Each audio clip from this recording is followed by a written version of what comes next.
Dárec lidi, jsme tu dvě, budu s kámoškou tady, budeme spolu natáčet na náš YouTube kanál, novej teďka, takže doufám, že se vám budou naše videa líbit, jinak budeme se jmenovat Lego Film, takže...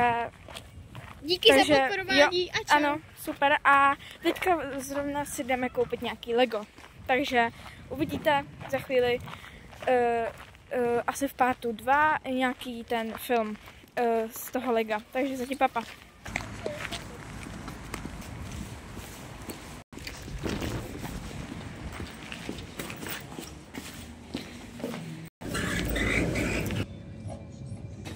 Tak budu třeba takhle ten. Nakoupeno. Takže tady máme tohle a jdeme to rozbalit. Takže doufám, že to bude něco dobrýho. Je tady ta skateboardiska.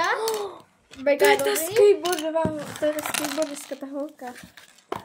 Takže jdeme si ji poskládat. Tady můžeme vidět všechny, co jakoby jsou. A my máme tuhle. Takže si to odškrtneme. Jo. Jakoby na poskládání ty nejtěžší, co asi jsou. Z nejvíc. Z druhé strany. Takže my jdeme teďka poskládat tu holku. Má mega cool rifle. Jo, super.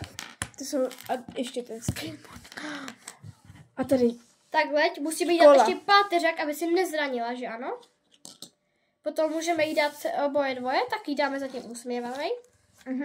Takže a tady tu postavičku budete moct vidět v každém jakoby dílu, protože budete, úplně v každém asi ne, ale možná bude jo, v každém. Ono má totiž i kámoška ještě jiný jako postavičky, takže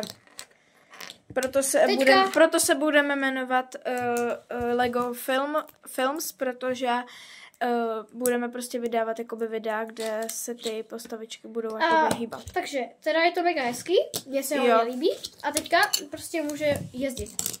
Na skateu. Ještě jakoby je to hezký, takže jako fakt, a díky, takže moc jako, ještě, že jsme si ji vybrali. Jo. A jakože, ještě, že jsem si vybrala něco správného, jako nevím. Jo. A prostě jsem něco šmátla. Takže já tak prostě a něco random vybrala. A to je teda všechno. A v partu 2, možná zítra, což bude part 2, tak uvidíte ten film o té skateboardistce. Možná už dneska, takže jo, možná už dneska, takže zatím papa.